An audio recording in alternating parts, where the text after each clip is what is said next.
1680년 신앙고백 성도의 견인에 대해서 3번 함께 읽도록 하겠습니다. 시작. 성도들은 사탄의 미혹과 세상의 유혹을 받거나 자신 속에 있는 부패함과 보존을 돕는 은혜의 방편에 대한 무시로 의해 심각한 죄에 빠지거나 잠시 동안 특정한 죄의 늪에 빠질 수 있다. 그 결과 하나님을 격분시키고 성령을 근심시키며 받은 은혜들과 위로들을 어느 정도 상실한다. 그리고 그들은 마음이 강팍해지고 양심이 상함을 입으며 타인의 아픔을 주거나 해를 끼치며 일시적인 징계도 받는다. 그럼에도 불구하고 그들은 회개를 통해 갱신되고 믿음을 통해 그리스도 안에서 끝까지 견인된다. 우리가 어떻게 살아가는지에 대해서 쭉 이야기하고 있습니다. 기도 제목 두 시간 함께 기도해 주시기 바랍니다. 다 함께 일어나셔서 찬양하시고 예배 시작합니다.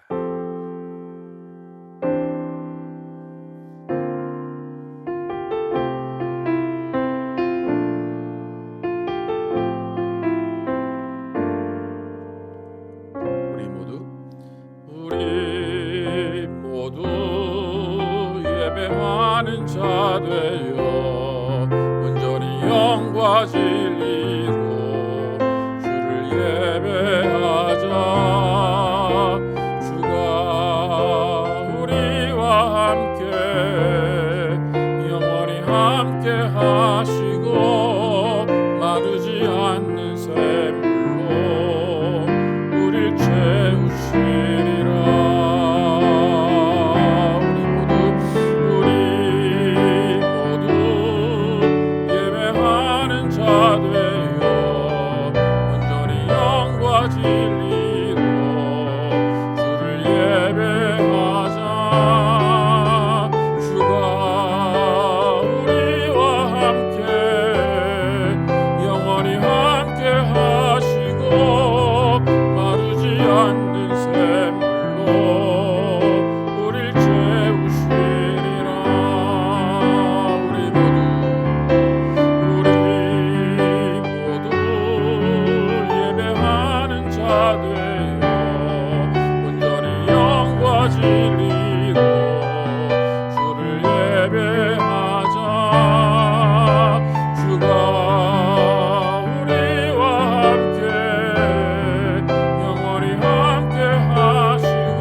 감사합니다.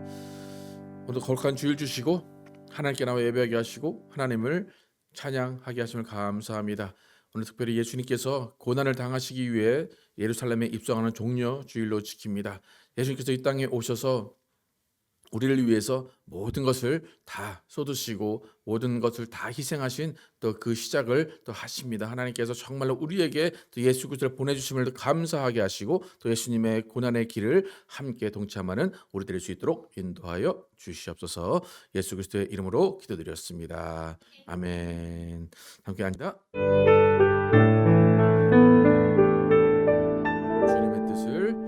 주님의 뜻을 이루소서. 고요한 중에 기다리니 진흙과 같은 날 빚으사 주님의 형상 만드소서. 주님의 뜻을 이루소서.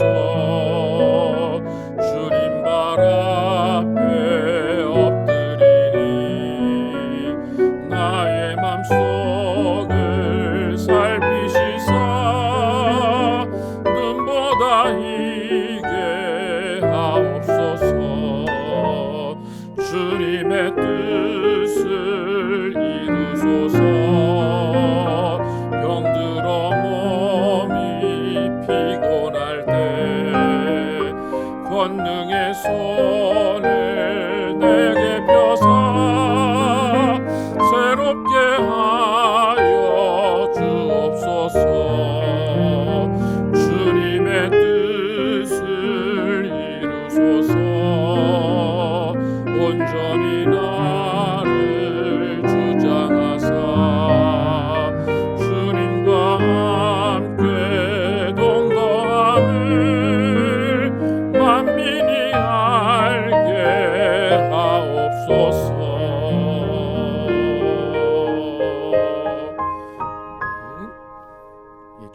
뜻대로 사는 각오를 함께하며 찬양합니다. 주님 뜻대로 살기로 했네. 주님 뜻대로, 주님 뜻대로 살기로 했네. 주님 뜻대로 살기로 했네. 주님 뜻대로 살기로 했네. 뒤돌아서지 않겠네. 이 세상 사람, 이 세상 사람 날 몰라줘도, 이 세상 사람 날 몰라줘도, 이 세상 사람 날 몰라줘도 뒤돌아서지 않겠네. 세상 등지고 십자가 보내, 세상 등지고 십자가 보내, 세상 등지고 십자가 보내. 뒤돌아서지 않게. 주님 뜻대로, 다시 한번, 주님 뜻대로 살기로 했네. 주님 뜻대로 살기로 했네. 주님 뜻대로 살기로 했네. 뒤돌아서지 않겠네. 이 세상 사람 날 몰라줘도, 이 세상 사람 날 몰라줘도, 이 세상 사람 날 몰라줘도 뒤돌아서지 않겠네. 세상 등지고, 세상 등지고 십자가 보내, 세상 등지고 십자가 보내, 세상 등지고 십자가 보내. 뒤돌아서지 않겠네. 뒤돌아서지 않겠네. 뒤돌아서지 않겠네. 뒤돌아서지 않겠네. 뒤돌아서지 않겠네. 하나님 감사합니다. 오늘 주님께 나오면서 예물드린 손길 기억하시고 복의 복을 내려 주시옵소서. 주님께서 우리를 위해서 희생하신 그 희생에 또 감사하는 삶을 살게 하시고, 또 하나님께서 함께 하시는 또 가정들 될 수 있도록 인도하여 주시옵소서. 또 여러 가지 모양으로 드린 손길 기억하시고 하나님의 은혜와 사랑으로 모든 가정 가운데 채워 주시옵소서. 하나님, 오늘 예배합니다. 오늘 예배할 때에 또 주님께서 우리 마음 가운데 또 기쁨을 주시고 또 소망을 주시고 또 주님을 만나는 또 기쁨 가운데 하나님께 찬양할 수 있도록 인도하여 주시옵소서.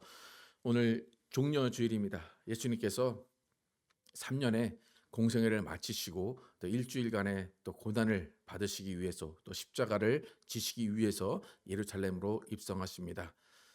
사람들은 예수님이 왜 입성하시는지 모릅니다. 그리고 사람들은 예수님의 입성하시는 그 장면을 보고 찬양하고 노래하며 즐거워합니다.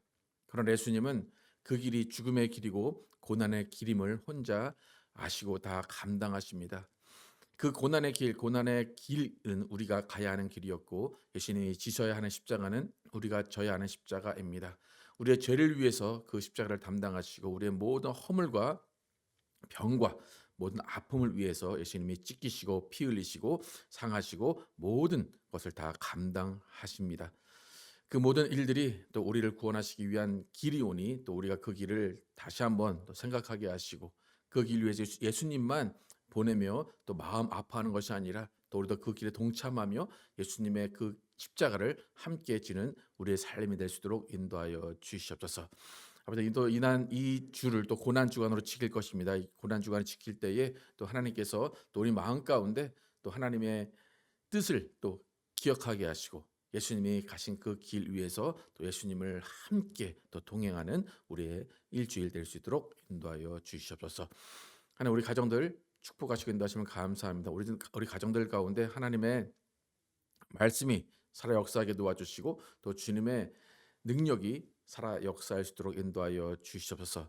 가정 가운데 정말로 하나님의 뜻이 이루어지게 도와주시고 하나님을 믿는 것이 무엇인지를 바로 깨닫는 가정들 될 수 있도록 인도하시고 또 하나님과 함께 또 모든 일들을 함께 이루어 갈 수 있도록 인도하여 주시옵소서. 또 오늘 모든 자녀들 축복하시고 인도하시는 감사합니다. 자녀들의 인생 가운데 하나님께서 그들에게 정말 큰 비전을 주시고 또 하나님의 뜻을 이룰 수 있도록 인도하시고 무엇보다 예수 그리스도 앞에 무릎 꿇을 수 있는 자녀들 될 수 있도록 인도하여 주시옵소서. 그들의 인생이 세상에서 잘난 것으로 드러나는 것이 아니라 정말 세상에서 겸손히 예수 그리스도를 증거하는 것으로 드러나게 도와주시고 예수님과 함께 동행하는 삶으로 세상의 빛과 소금이 될 수 있도록 인도하여 주시옵소서. 우리 교회를 선택하시고 인도하시면 감사합니다. 우리 교회 가운데 또 주님 뜻이 있사오니 주님의 뜻을 이루어 주시고 우리 교회가 정말로 주님 앞에 바로 설 수 있도록 인도하시고 말씀 위에 바로 서게 도와주시고 또 주님이 뜻하신 바대로 또 예수 그리스도가 오직 우리 교회의 머리 되시고 주인 되시는 교회 될 수 있도록 인도하여 주시옵소서. 세상의 방식의 교회를 다스리지 않게 도와주시고 오직 말씀이 다스리는 교회 될 수 있도록 하나님 인도하여 주시옵소서. 오늘도 예배합니다. 예배 가운데 또 성령으로 주시는 말씀 잘 깨닫게 도와주시고 이 말씀이 우리의 생각과 행동을 변화시키게 도와주시고 무엇보다 영혼을 깨우는 말씀 되게 도와주시고 그 영혼을 깨워서 우리의 모든 삶이 하나님께 바쳐지는 인생 될 수 있도록 하나님 도와주시옵소서. 예배 가운데 성령으로 충만케 하시고 하나님이 함께 하시는 귀한 예배 될 줄 믿사오며 예수 그리스도의 이름으로 축복하며 기도드렸습니다. 아멘. Our Father, which art in heaven, hallowed be thy name, thy kingdom come, thy will be done in earth as it is in heaven. Give us this day our daily bread, and forgive us our debts as we forgive our debtors. And lead us not into temptation, but deliver us from evil. For thine is the kingdom, and the power, and the glory, forever and ever. 아멘. 예, 광고드립니다. 이번 수요일에 북토크는 그리스도 안에서 나는 그리스도와 함께 하나님 안에 감추어졌습니다를 읽으며 진행합니다. 예, 오늘은 그 교회력으로 종려 주일입니다. 예수님이 돌아가시기 위해서 십자가 지시기 위해서 예루살렘으로 들어가는 그 종려 주일이십니다. 그리고 이번 주는 고난 주간입니다. 예수님께서 예루살렘에 들어가셔서 체포가 되시고 그 체포되신 가운데 매맞고 또 침뱉음을 당하면서 고난을 당하신 주일입니다. 예수님이 고난을 어떻게 당하셨는지 또 기억하시면서 예수님의 고난과 또 함께 동참하시기를 바랍니다. 또 예수님이 고난 당하시고 죽으신 날이 이제 금요일입니다. 금요일은 성금요일이라고 그래가지고 이제 블랙 프라이데이라고 영어로 말하는데 성금요일은 예수님이 돌아가신 날이고 3일 후에 그러니까 다음 주 주일이 부활절입니다. 그러니까 이 한국의 뭐 추석 그런 의미로 우리가 성탄절 있잖아요, 그죠? 성탄절보다 더 중요한 그 절기가 부활절입니다. 그래서 이번 다음 주가 부활절이라는 것을 기억하시고 이번 한 주 또 고난주일을 또 기도로 묵상으로 함께 지내시기 바랍니다. 예, 교회 건물 구입 계약 좀 마쳤고 이제 계속해서 그쪽에서 주는 서류를 기다리고 있습니다. 아직 서류가 안 와서 진행을 못 하고 있는데 서류 기다리고 이제 은행 론 진행을 하면서 구입을 완료를 하도록 하겠습니다. 지난주 어떻게 지내셨는지 서로 인사하시면서 인사하겠습니다.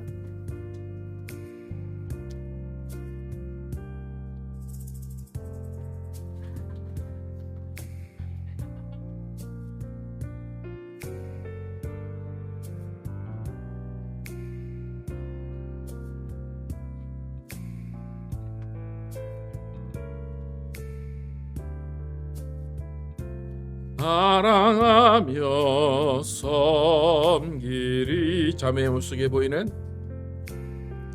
자매의 모습 속에 보이는 하나님 형상 아름다워라.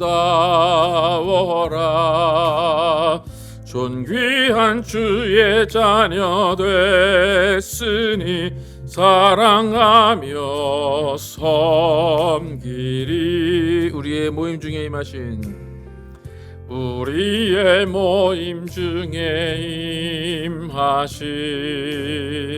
하나님 영광 아름다워라.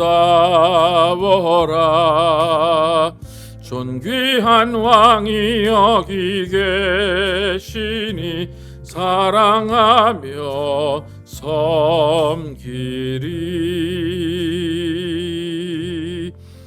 예, 알렉산드라 플레스 성경 봉독해 주겠습니다.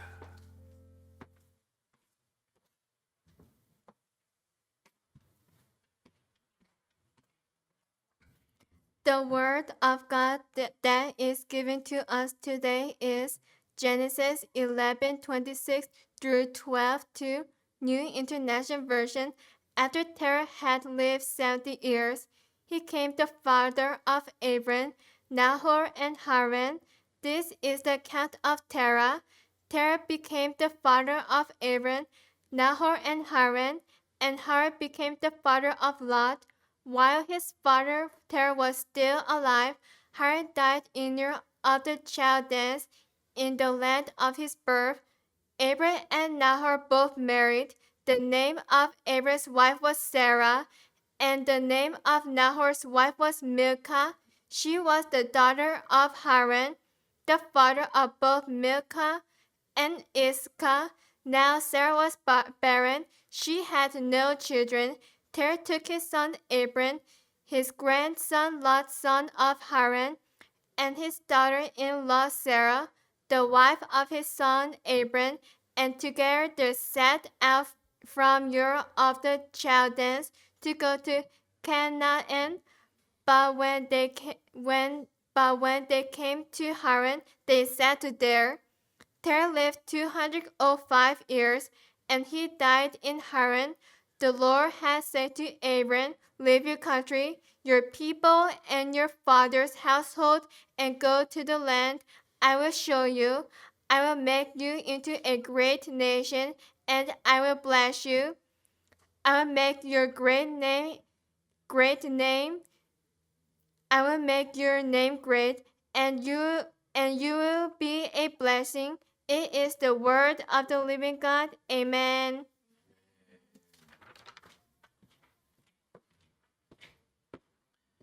예, 계획이 좌절된 삶에서 배우는 겸손과 순종이라는 제목으로 은혜를 나누겠습니다. 지난주 창세기 11장 초반을 통해서 한 언어와 한 마음으로 똘똘 뭉쳐서 바벨을 만들고 바벨 탑을 세우려 했던 사람들을 언어를 흩으셔서 하나님께서 그들을 다 헤어지게 하시고 땅으로 흩어지며 땅에 충만하게 하시는 의도를 살펴봤습니다. 우리가 창세기에서 깨달아야 될 사실 중요한 것은 뭐냐면 하나님은 전능하신 창조주라는 것입니다. 하나님은 전능하신 창조주이신과 그 반대되는 우리 인간은 한없이 나약한 존재라는 것이 창세기에서 우리에게 알려주는 사실입니다. 하나님은 위대하신 하나님의 계획을 세우시고 그것을 성취하신 것이 창세기예요. 근데 반대로 사람들이 계획한 모든 것들이 실패로 돌아갔다는 것을 알려주는 것이 창세기입니다. 오늘 창세기 11장을 읽고 있는데 이미 인간은 한번 실패했습니다. 전체가 다 멸망했습니다. 두 번째 시작한 인류도 위임건의의 말 한마디에 의해서 가정이 저주를 받고 그의 인생이 갈등 가운데 시작이 됩니다. 하나의 통일된 언어로 시작하려고 했던 인간들이 그들의 포부와 노력에도 불구하고 모든 것이 실패하고 다 흩어졌습니다. 하나님은 인간들에게 수많은 기회를 줬어요. 수많은 세월들을 살게 하셨습니다. 그래서 하나님이 인간들에게 많은 기회를 주시고 모든 것을 베풀어 주셨다면 인간은 그 가운데 성공하고 그 가운데 행복하고 그 가운데 번영했어야 됩니다. 그런데 결과는 그렇지 않았다는 것입니다. 만약에 사람이 모든 것을 계획해서 잘 이루어졌고 그것이 다 성공했다면 그냥 하나님은 그렇게 살게 하셨을 거예요. 그런데 그들의 계획이 모두 악했기 때문에 하나님은 그 모든 것들을 다 수포로 돌아가게 하셨습니다. 결국 무엇인가 하면 인간의 계획, 인간이 세우는 계획은 하나님보다 뛰어날 수 없다는 겁니다. 근데 사람은 내가 생각할 때 하나님보다 뛰어나다 생각하고 하나님이 하시는 일보다 내가 하는 일이 더 잘 될 거라고 생각을 합니다. 그러나 결과는 그렇지 않다는 것입니다. 여러분 계획을 세울 수 있습니다. 여러분 많은 일들을 미리 준비하고 계획을 세울 수 있습니다. 그러나 여러분의 인생은 그 계획대로 되지 않습니다. 우리의 계획이 완벽해 보여요. 그러나 그 계획이 제대로 똑같이 완벽하게 이루어지는 경우는 거의 없습니다. 왜냐하면 모든 계획은 사람이 세울지라도 그것을 완성하시는 분은 우리 하나님이시기 때문입니다. 잠언 16장 3절과 9절 함께 읽어보겠습니다. 시작. 너의 행사를 여호와께 맡기라. 그리하면 내가 경영하는 것이 이루어지리라. 9절 시작. 사람이 마음으로 자기의 길을 계획할지라도 그의 걸음을 인도하시는 이는 여호와시니라. 우리의 인생의 선배가 이미 깨닫고 이미 알았던 일들을 기록해 놓은 겁니다. 사람이 계획할지라도 계획은 마음대로 할 수 있어요. 그러나 그것을 인도하시고 이루시는 분은 오직 하나님이시라는 것입니다. 그러니까 우리는 인생을 살면서 우리의 계획이 온전히 이루어지지 않는다라는 것을 분명히 알고 있습니다. 우리가 사는 인생은 우여곡절이 많습니다. 겪고 싶지 않은 일들을 겪게 됩니다. 그래서 우리가 힘든 일을 겪을 때 왜 나한테만 이런 일이 일어나지? 왜 나는 왜 이런 일들을 이겨내지 못할까라고 생각을 합니다. 그러면서 좀 나한테 다가오는 고난과 시련에 억울해합니다. 그런데 중요한 것은 여러분 그렇게 억울할 필요 없다는 거예요. 왜요? 여러분만 당하는 고난이 아니기 때문입니다. 여러분 유튜브나 페이스북 같은 데 보면 다 즐거운 모습만 올립니다. 왜 호텔 가서 먹고 휴양지 가서 노는 모습만 보입니다. 그러나 그 모든 사람의 삶에는 어두운 면이 있고 감추고 싶은 면이 있다는 겁니다.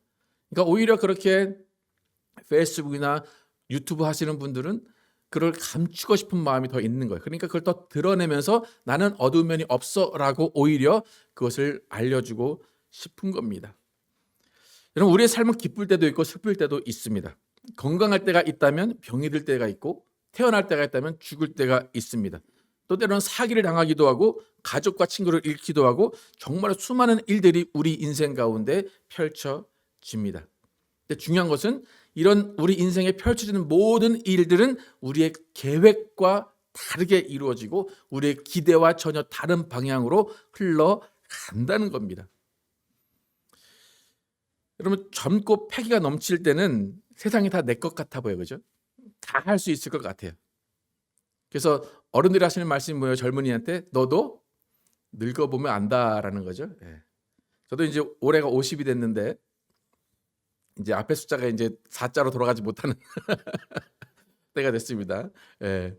그러니까 이제 조금씩 그 말이 느껴지죠. 예. 눈이 안 보기 시작하고 옛날엔 졸리진 않는데 왜 이렇게 졸린지 모르겠고 예. 저는 이런 계획을 세운 적이 없어요. 그런데 몸이 이렇게 늙어져 갑니다. 그러니까 우리가 이렇게 세월이 지나고 내 계획대로 모든 것이 이루어지지 않고 나는 계속 젊을 것 같지만 늙어지는 것은 무엇인가 하면 하나님이 그 안에서 인생을 그렇게 설계해 놓으셨기 때문입니다. 그래서 우리는 인생을 살면 살수록 더욱더 우리 안에는 한계를 느끼게 됩니다. 더욱더 지치게 되고 더욱더 힘들게 됩니다.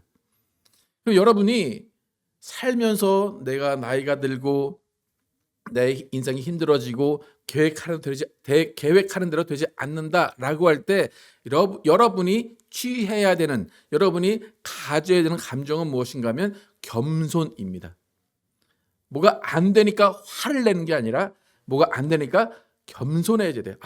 인간이 이렇게 나약하구나. 인간은 이거밖에 안 되는구나. 내가 다 할 수 있었을 것 같은데 안 되는구나라고 겸손해져야 됩니다.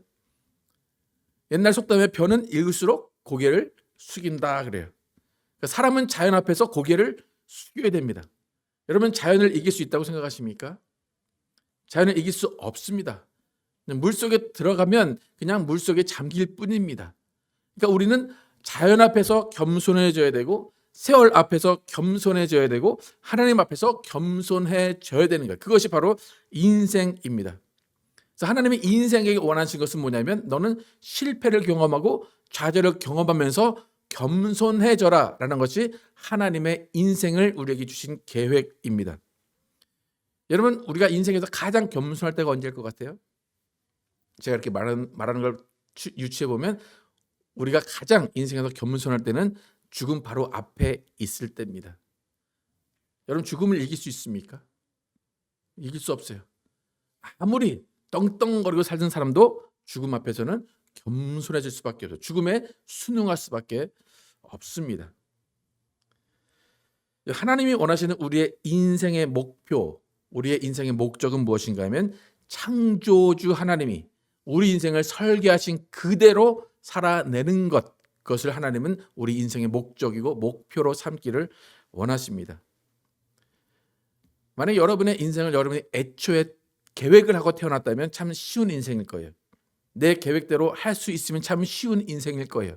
그런데 우리는 그렇지 않다는 거예요. 여러분 인생을 계획하신 적이 없이 태어나셨습니다. 그리고 여러분은 여러분의 계획이 아닌 대로 그 하나님의 나라로 돌아가실 겁니다. 그렇기 때문에 우리가 계획 없이 태어난 인생이기 때문에 하나님을 만나야 되는 이유가 있는 거예요. 우리가 계획 없이 태어났기 때문에 하나님을 만나서 하나님이 우리 인생 가운데 어떤 계획을 품으셨는가를 발견해야 되는 겁니다.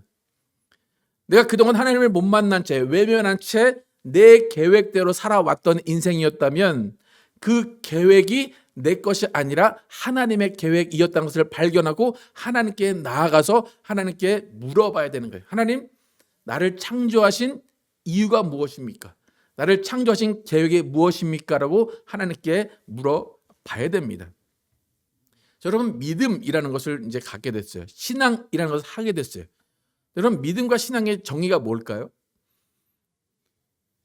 다른 사람보다 저 사람 믿음이 좋다, 신앙이 좋다 라고 할 때 그것은 겉으로 드러나는 그냥 교회에서 기도를 잘하고 성경을 많이 알고 교회 활동 열심히 한다 라고 하는 것으로 믿음이나 신앙을 평가할 때가 있습니다.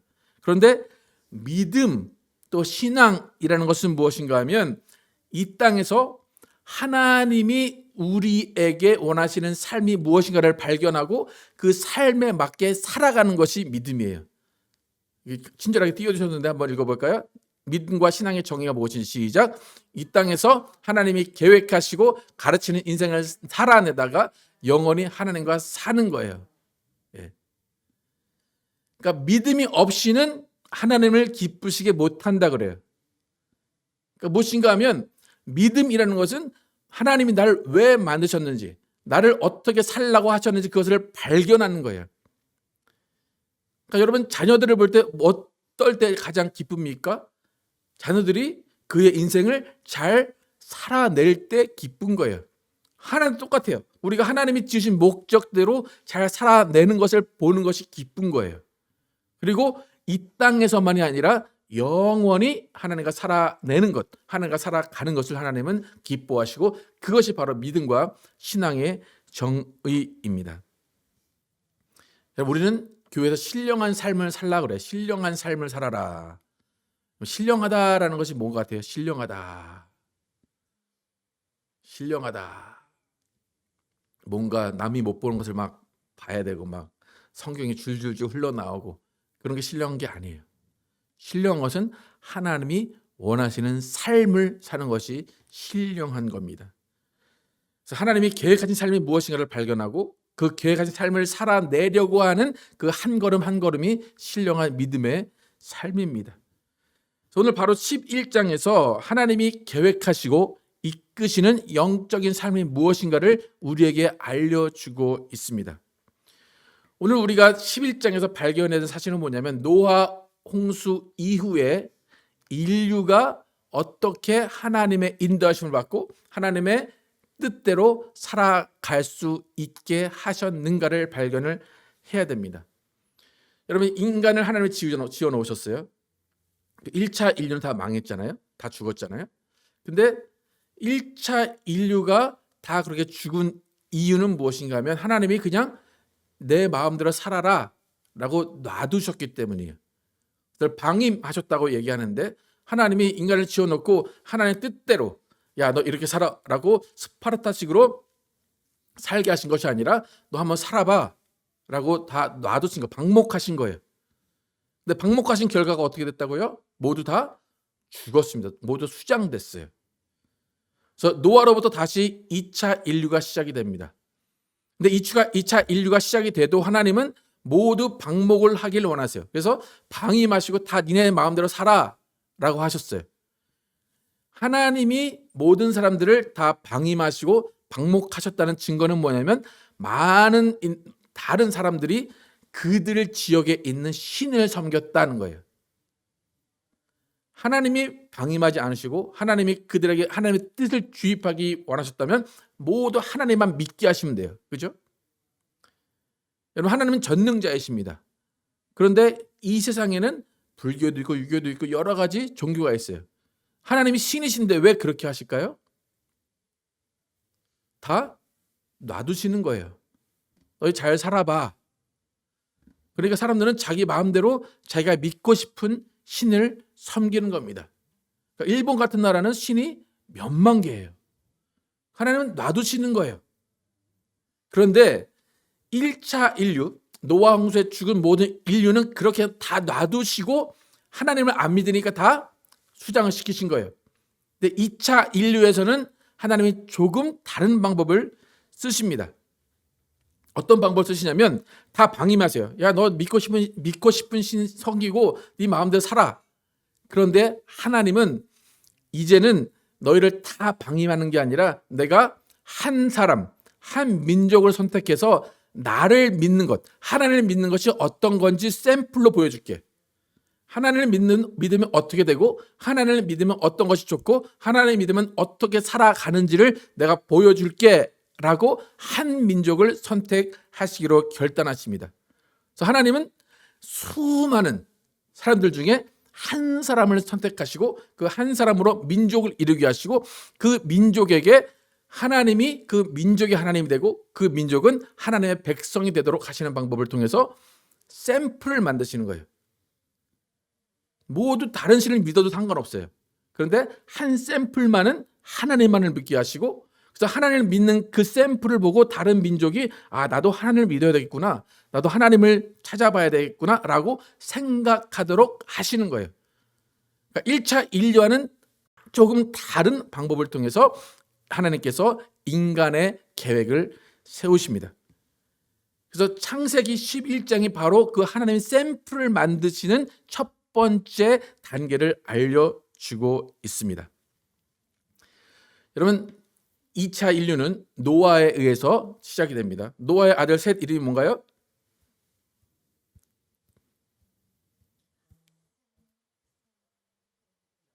그렇죠? 성경에는 셈, 함, 야벳 나오죠? 예. 근데 첫째는 누구예요? 야벳. 두 번째는 셈, 마지막은 함. 예. 이걸 헷갈려 하시더라고요. 성경에 순서가 없기 때문에. 그러니까 셈, 함, 야벳. 그러니까 하나님께서 세 아들을 노아에게 주시고 그 노아의 아들이 이제 인류가 나게 하신 거예요. 그래서 저번에 그 그림으로 보여드린 함은 아프리카 쪽으로, 야벳은 유럽 쪽으로, 셈은 중동과 아시아 쪽으로 나갔다고 그랬죠. 그런데 하나님께서 샘플로 만드시기로 한, 샘플로 보여주기로 한 자손은 어느 자손에 나오는가 하면 셈의 자손에서 하나님이 한 사람을 선택을 했습니다. 셈의 자손을 선택하셔서 내가 이 셈 자손 그 한 명으로 인해서 한 민족을 만들어서 하나님을 믿는 것이 어떤 건지, 하나님을 믿는 삶이 어떤 건지를 보여주겠다라고 작정을 하십니다. 그래서 하나님께서 셈의 자손을 왜 선택을 하셨는지 한번 창세기 9장 26절 27절 우리가 읽었던 것인데 다시 한번 읽어보겠습니다. 시작. 또 이르되 셈의 하나님 여호와를 찬송하리로다. 가나안은 셈의 종이 되고 하나님이 야벳을 창대하게 하사 셈의 장막에 거하게 하시고 가나안은 그의 종이 되게 하시기를 원하노라 하였더라. 이것은 뭐냐면 노아가 함, 그 가나안을 저주할 때 했던 얘기예요. 잘 보시면 노아가 함, 가나안을 저주하면서 두 아들, 다른 두 아들에 대해서도 이야기를 합니다. 그런데 26절에 보면 누구의 하나님을 찬송한다고 말합니까? 셈의 하나님. 셈의 하나님을 찬송하리로다. 그리고 가나안은 셈의 종이 될 거다. 그리고 남아있는 야벳. 야벳을 창대하게 하신대요. 야벳을 창대하게 하시는데 누구의 집에 새들어 살게 하신대요? 셈의 집에 새들어 살게 한대요. 그러니까 셈, 함, 야벳 중에 누가 가장 잘 되는 겁니까? 셈이죠? 그죠? 야벳을 창대하게 했어요. 야벳을 창대하게 했는데 그 창대하게 돼도 누구 집에 새들어 산대요? 셈의 집에. 그러니까 셈의 집에 셈의 집에 야벳이 새들어 살고 가나안은 셈의 종이 된다. 그러니까 뭐 서열로 치자면 셈이 제일 높고 그 다음에 야벳이고 그 다음에 가나안이 되는 거예요. 그러니까 이것을 노아가 선포한 거예요. 하나님이 정하신 게 아니라 노아가 선포했기 때문에 하나님이 선택하신 민족은 노아가 셈을 축복했기 때문에 셈의 민족에서 하나를 선택해야 되겠다라고 하나님께서 작정을 하십니다. 그래서 하나님이 한 민족을 선택할 때 셈의 자손 중에 하나를 선택해요. 그래서 오늘 읽은 11장에 보면 이미 10장에 노아의 아들들과 자손들에 대한 족보가 쭉 이미 나왔어요. 그런데 11장에 다시 셈의 족보가 나옵니다. 그것은 무엇인가 하면 셈으로 다시 한번 하나님이 민족을 일으키신다는 것을 보여주기 위해서 셈의 자손이 족보가 나옵니다. 셈의 자손의 족보 중에 쭉 나오다가 오늘 성경에 읽은 데라라는 사람이 등장합니다. 여러분, 데라라는 사람은 우리가 잘 아는 아브람의 아버지예요. 데라라는 사람은 아버지예요. 노아의 아브람의 아버지예요. 근데 데라의 족보가 길게 나옵니다. 데라의 족보가 길게 나오는데 데라의 가정사가 성경에 지금 쓰여 있는 것입니다. 그림 보시면 데라라는 사람이 여러분 보시죠. 우르라고 되어 있죠. 여러분 보시기 왼쪽 성 같은데 우르에 살다가 가나안으로 가려고 그래요. 근데 가나안으로 가는 길에 하란이라는 곳에 도착을 합니다.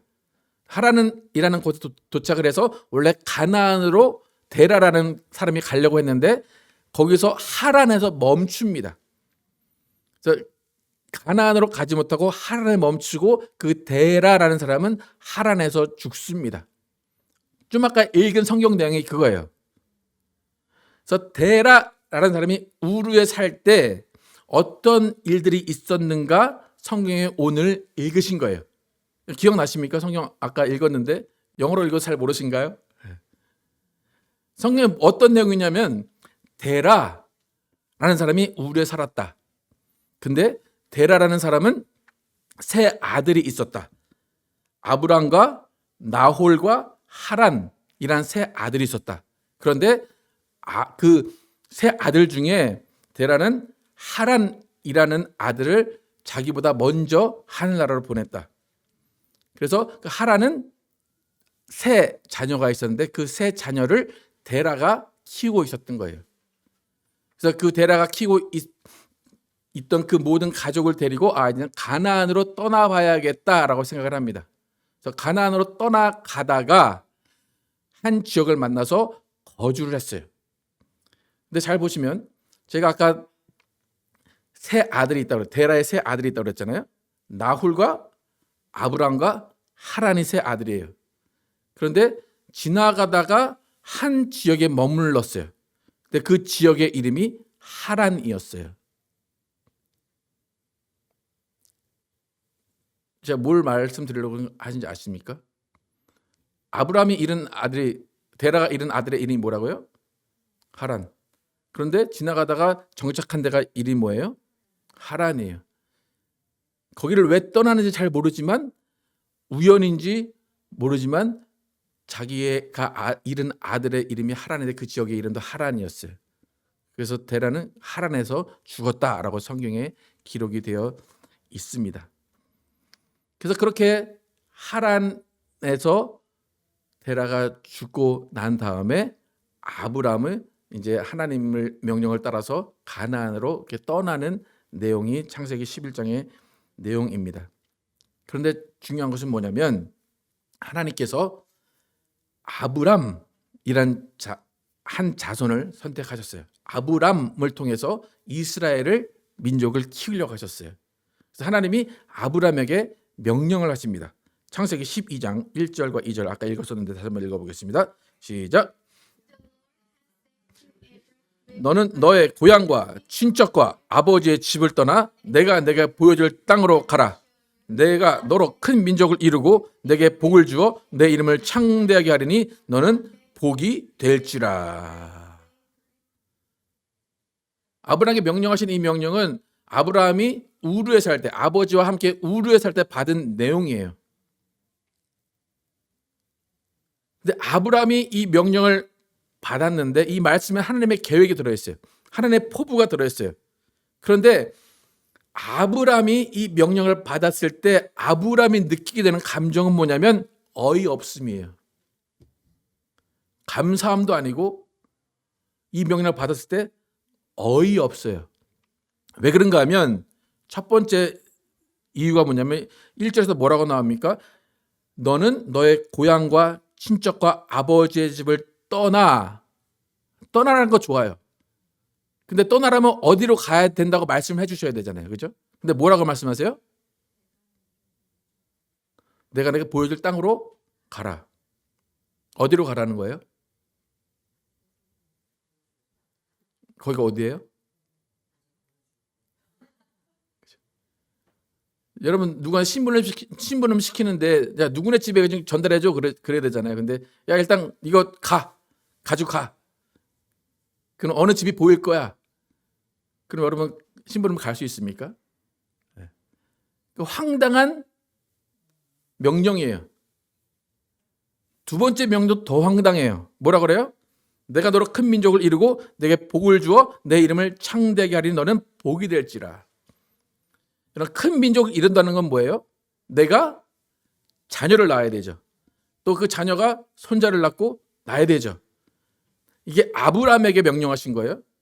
근데 조금 전에 우리가 성경 창세기 11장 읽었을 때 아브라함의 아내에 대해서 설명을 했죠. 뭐라고 설명합니까? 아브라함의 아내 사레는 뭐래요?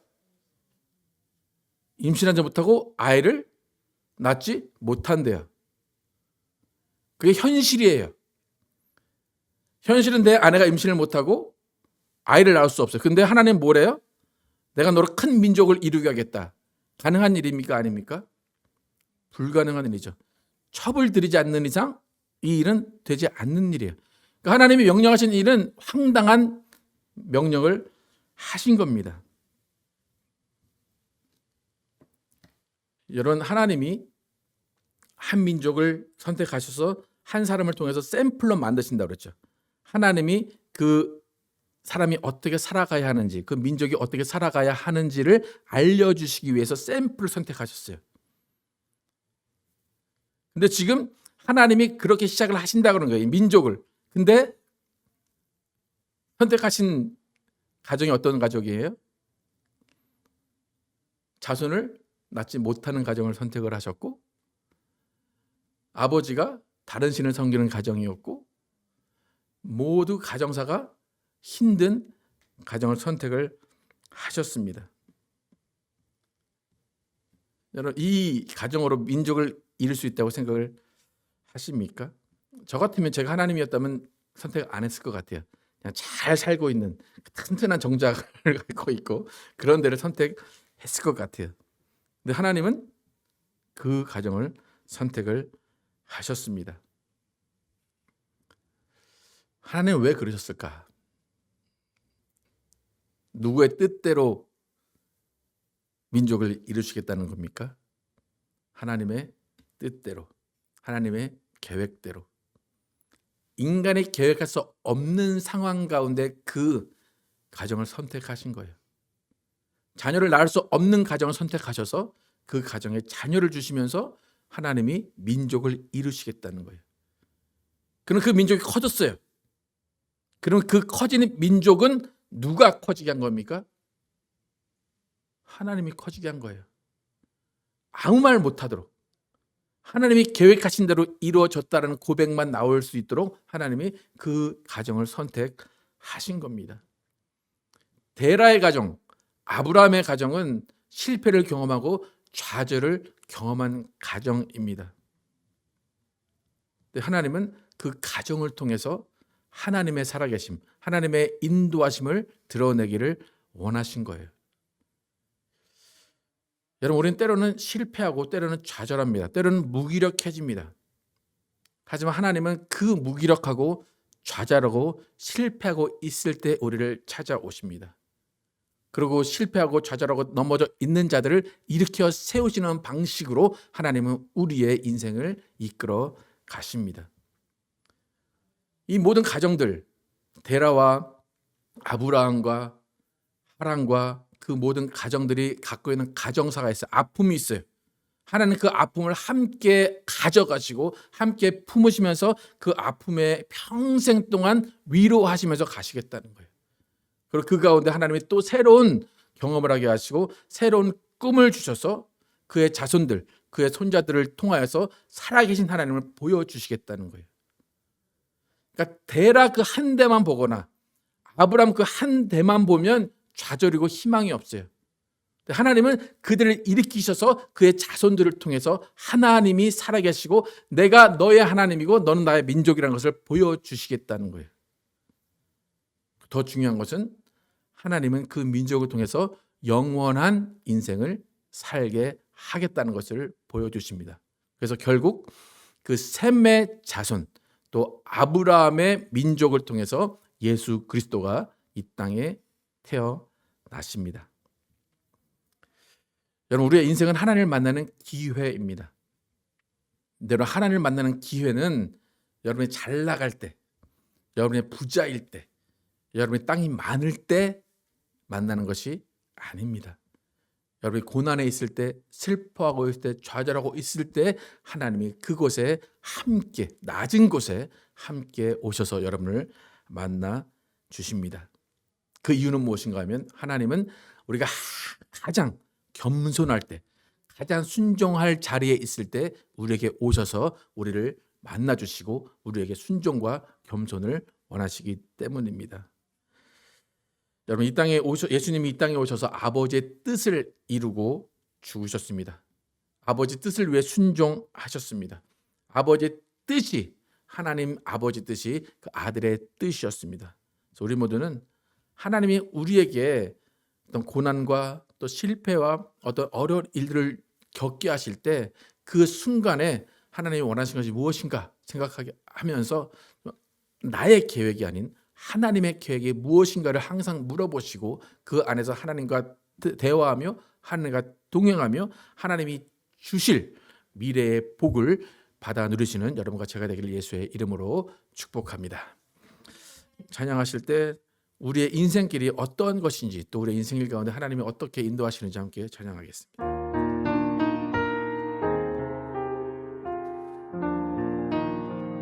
인생길 험하고 인생길 험하고 마음 지쳐 살아갈 용기 없어질 때 너 홀로 앉아서 낙심치 말고 예수님 품으로 나오시오. 예수님은 나의 생명 믿음 소망 사랑 되시니 십자가 보혈 자비의 손길로 상처 입은 너를 고치시리. 평생의 모든 꿈 허물어져 세상의 친구 다 떠날 때 어둠에 앉아서 울지만 말고 예수님 품으로 나오시오. 예수님은 나의 생명 믿음 소망 사랑 되시니 십자가 보혈 자비의 손길로 상처 입은 너를 고치시리.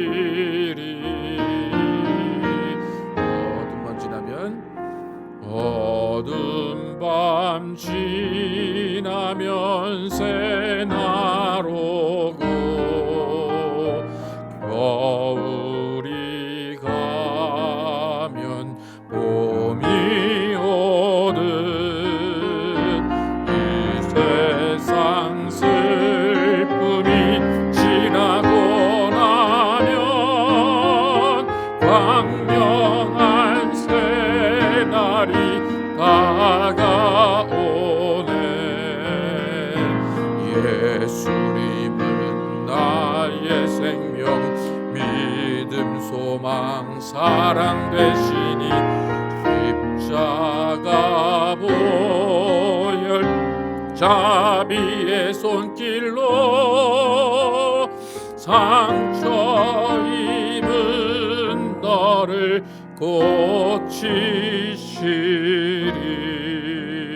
고치시리. 이 시간과 기도하실 때에 하나님이 아브람이라는 한 사람을 통하여서 이스라엘 민족을 이루시려고 합니다. 그런데 그 아버지 데라 때부터 하나님이 계획을 하십니다.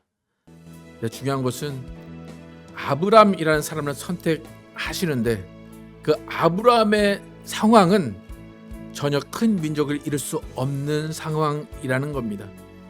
그리고 하나님이 가라 하는 땅은 어딘지 모르는 상태입니다.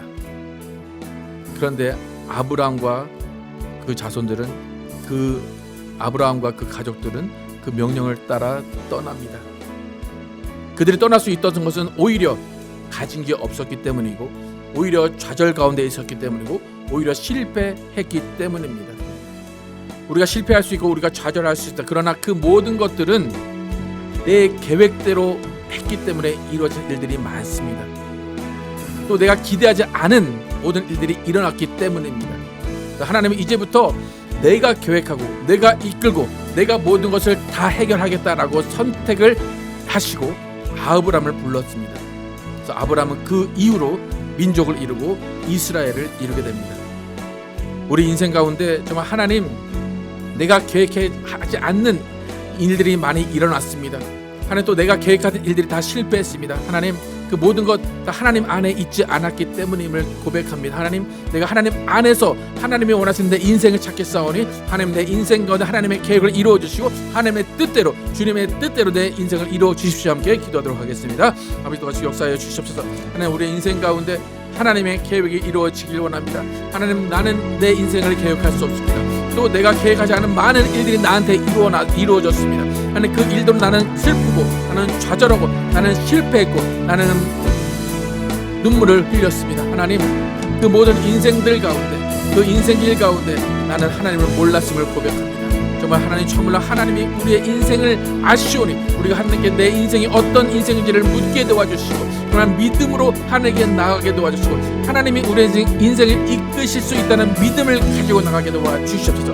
하나님 우리의 인생이 정말 얼마 남지 않을 수도 있습니다. 그러나 그 인생이 하나님께 맡겨진 인생 되게 도와주시고 하나님의 계획하신 인생을 살아내는 신앙의 믿음 사람이 되도록 인도하여 주시옵소서. 하나님 우리의 믿음이 무엇인지를 알겠음을 감사합니다. 우리의 믿음은 하나님이 세우신 계획대로 우리의 인생이 사라져 간다는 것입니다. 하나님을 믿고 따라가는 것입니다. 하나님을 신뢰하고 따라가는 것이 우리의 인생이고 그것이 믿음의 삶이고 신령한 삶입니다. 하나님 우리의 인생을 책임져 주시면 감사합니다. 우리의 인생을 맡아주시면 감사합니다. 우리의 인생 모두 하나님께 맡기고 하나님께 나아가게 도와주시고 우리가 갈 바를 알지 못하는 인생 가운데 우리의 갈 길을 밝히 보여주시고 하나님께 나아갈 때 우리가 정말로 하나님 안에서 평안을 얻으며 그 안에서 기쁨을 얻게 하여 주시옵소서. 우리의 인도하시 하나님께 나아가게 도와주시고 우리의 길을 보장하시는 하나님을 따라 갈 수 있도록 인도하여 주시옵소서.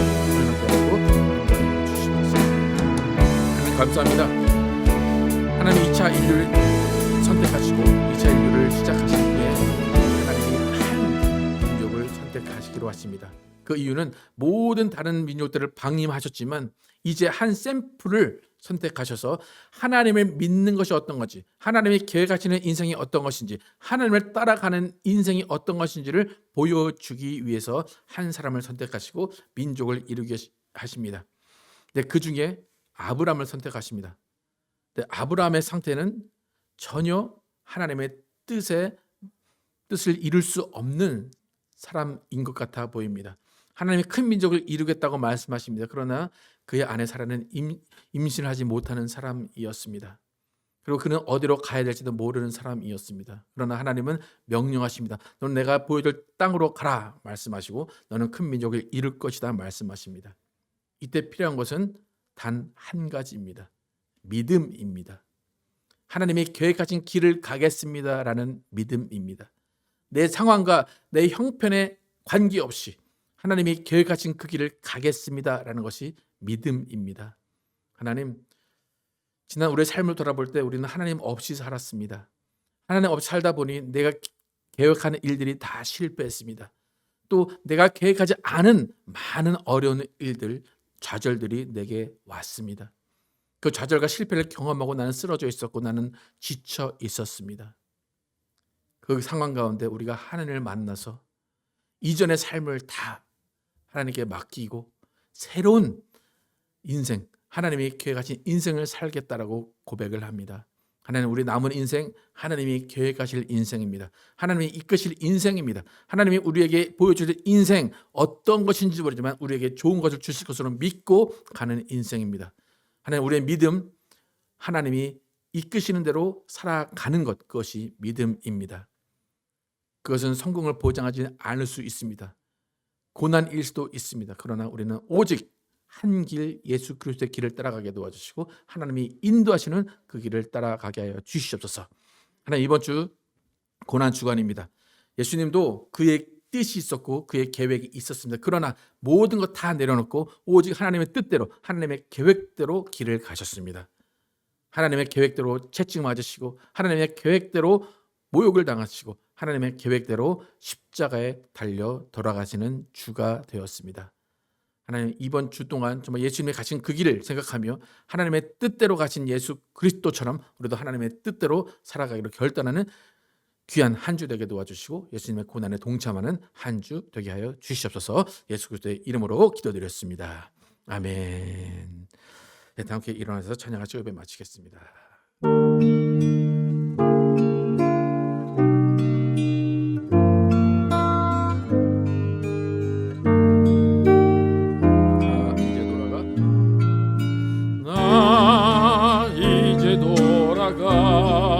내 삶으로 주를 예배합니다. 늘 정직함으로 또 진실함으로 나를 드립니다. 나를 더 잘 아시는 주님, 나도 주님 더 알기 원해요. 마르지 않는 주의 자비하심, 주의 품 안에서 나 노래하네.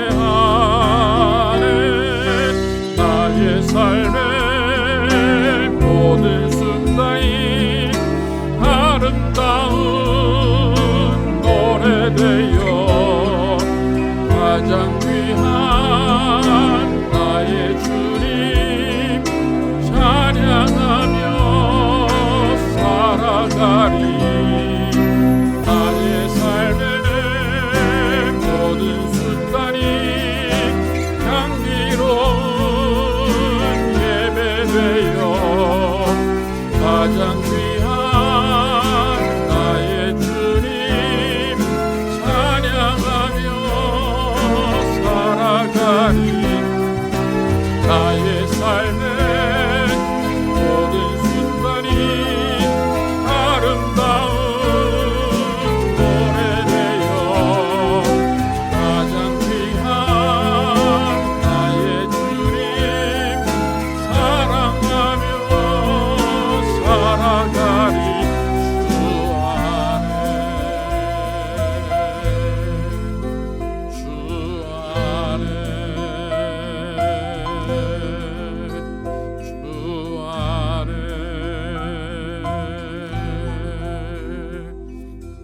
감사합니다. 오늘 창세기 11장을 통하여서 하나님이 아브람이라는 사람을 부르셔서 한 민족을 이루시겠다라는 시작을 보여주심을 감사합니다. 아브라함은 그 시대에 어쩌면 실패자였을지도 모릅니다. 실패하는 가정, 좌절 속에 있는 가정이었을 수 있습니다. 그러나 하나님은 수많은 잘난 가정들, 수많은 건강한 가정들을 놔두시고 아브라함을 선택하셔서 큰 민족을 이루겠다고 말씀하십니다. 그 뜻은 아브라함이 계획한 인생이 아닌 하나님이 계획한 인생을 살게 하시겠다는 겁니다. 그리고 하나님이 계획한 그 인생을 사는 아브라함을 보고 다른 민족들이 하나님을 찾게 하시겠다는 것입니다. 그 시작을 살펴봤습니다. 하나님, 우리의 인생 하나님 없이 살 때 많은 어려움과 많은 실패가 있었습니다. 또 많은 고난 가운데 살았습니다. 하나님을 믿고 나서도 나의 계획과 나의 뜻대로 살아가려는 인생을 살 때 많은 실패를 경험했습니다. 하나님, 그 모든 걸 하나님께 맡기고 하나님이 인도하시는 인생, 하나님이 계획하시는 인생을 살게 도와주시고 그 인생 가운데 때로는 슬프고 때로는 즐거운 일도 있겠지만 그 모든 것들을 하나님과 동행하며 하나님과 함께하는 인생 살게 하여 주시옵소서. 그 인생 가운데 하나님께서 위로하여 주시고 또 기쁘게 하여 주시고 평안을 주시고 하나님이 함께 하시는 것으로 만족하는 믿음의 삶을 살아가는 우리 되게 하여 주시옵소서. 이제는 우리 구주 예수 그리스도의 은혜와 하나님 아버지의 극진하신 사랑과 성령님의 내조심과 교통하심이 우리의 인생은 내가 계획하는 것이 아니라 하나님이 계획하신 인생을 살기로 믿음의 결단을 하는 모든 성도들 가운데 영원토록 함께 계실지어다.